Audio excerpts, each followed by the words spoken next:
Hi, and welcome back to RPMbassy. So this week video, this is kind of a last minute video for me, and as you can see, a bit of a giveaway. I'm wearing a t-shirt from the band. The band I'm talking about is Adam and the Antz. Now, I was going through my singles, sorting out my singles, and I came across this record and completely forgot about this record and completely forgot how great this record was. I did a bit of research on it again. Even though I do know a lot about the band, I know a lot about this release, there was some bits of information that I kind of found that I think, I really want to share with you guys. So the record I'm talking about, and this time it's not an album with 12-inch, it's a 7-inch. Now the reason why it's a 7-inch is because it is a standalone single from Adam and the Antz. The second release on Do It Records, and it was Zerox, not Zerox Machine as a lot of people call it, just Zerox. So this was released in 6th of July 1979. And I do remember when this record got released because I was already an Ant fan, an Adam and the Antz fan. I'm definitely a lot older than you think. Obviously coming out of the punk era. Now this was completely different, this record. A lot of people really didn't know how to kind of take this because it was punk, but it had sophistication, lyrically, musically. So I think this was kind of the turning point of punk and what it became. I think it was like the transitional kind of period between punk and new wave, and so I'd really call this like a new wave record. And it's still a big record nowadays. I mean, you look at places like Nag Nag Nag from the electroclash scene, the early noughties. It was even on the Nag Nag Nag compilation. I know this was a big record then as well, Zerox Machine. It was a standalone single for Adam and the Antz, so I'm probably going to be reading some bits of information from here. It was recorded by the original members of the band, Dave Barbarossa, Matthew Ashman, Lee Gorman, who recorded a standalone single for Do It Records, Camden label. They only released 2 records on Do It, and it was this one and Car Trouble. But we will be talking about Car Trouble in a future episode because I'm going to do a video on what I call the Holy Trinity. More of that to come. So this standalone single was never from an album. It was never included on anything, and it was on a few early demos. I mean, I've got a bootleg 7-inch with the Decca sessions, and I know it's on here, an early version. They also recorded a version of it for the John Peel session, which we will be doing another video on at some point. And the only other record it appeared on was when they re-released the first album from Adam and the Antz. I think this is the American version with a completely different sleeve.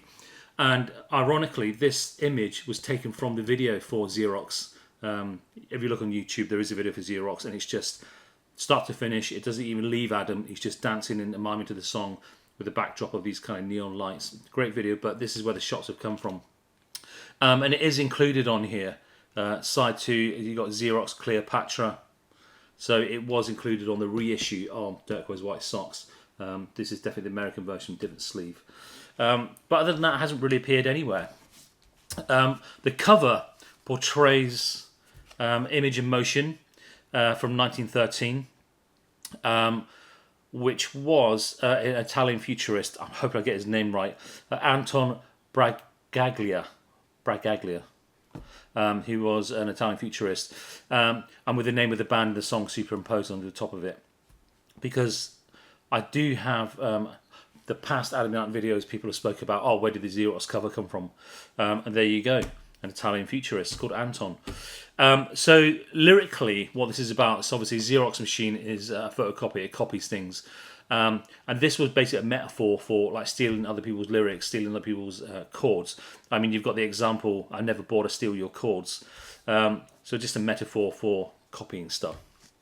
The title reference as well is, I've just found this out as well, is a reference from David Bowie, who called himself the Human Zerox Machine. On early versions of the songs, you can hear Adam sing David Bowie's A Zerox Machine. In one such version, a demo recorded in 1978 on Decca Records, it's on here, this version, that single I just showed you, this is what we were talking about, it's on this version here. You can actually, at a really high-pitched tone, sing that line, Bowie's A Zerox Machine. Almost in the same kind of par as when Bowie did his Laughing Gnome, that kind of register. which is quite funny because when I read that, I went and listened to it. Yeah, there it is. It's on this little bootleg 7-inch.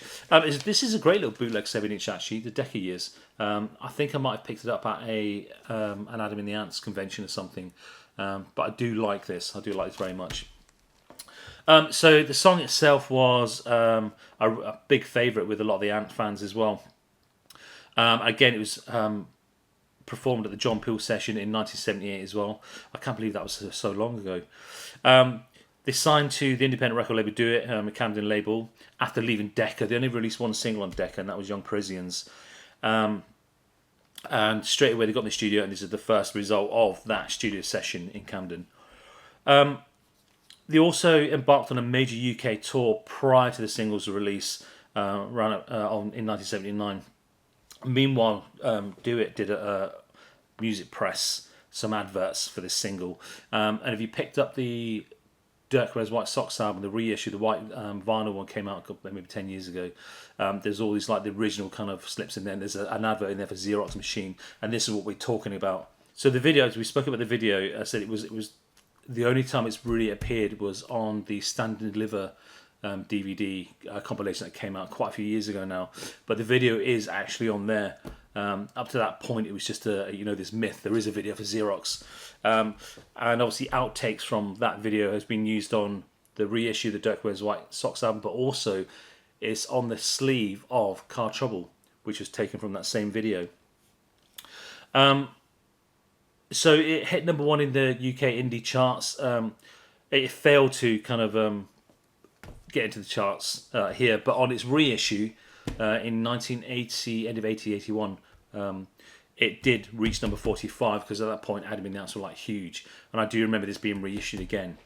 We can talk about the reissue as well. We're going to talk about the original version because there's a couple of like rarities.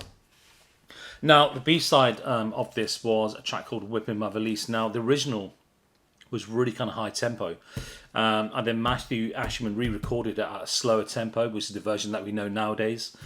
But what happened when they originally released it, it was the slow tempo, the high tempo one, and then re-recorded the slower tempo with the middle eight, which kind of speeds up the middle eight. It was recorded at Decca Studios in 1978, and then re-recorded for the B-side at the Roundhouse Studios the following May. A new arrangement of the medium fast tempo was unveiled at the final gig of the original Antz at the Electric Ballroom, Camden, in 1979. But after the song did not appear in Antz live repertoire until 2010, once again using the slow arrangement. That's the arrangement that we know. That's the version of Whipping My Valise that we know. Now, there is a rarity with the single. So despite the fact that Whipping My Valise is credited as a single's B-side, 2,000 copies of the single pressed in July 1980 had the song Physical on it. And this is it. This is the one with Physical on. I do have the one with Whipping My Valise, the original version as well. It was also on, that version of Physical was also on the Ant Music EP, which a lot of Ant fans have as well. And it's also, I think it was on the B-side compilation as well, Adam and the Antz B-side Babies compilation. That version is on there.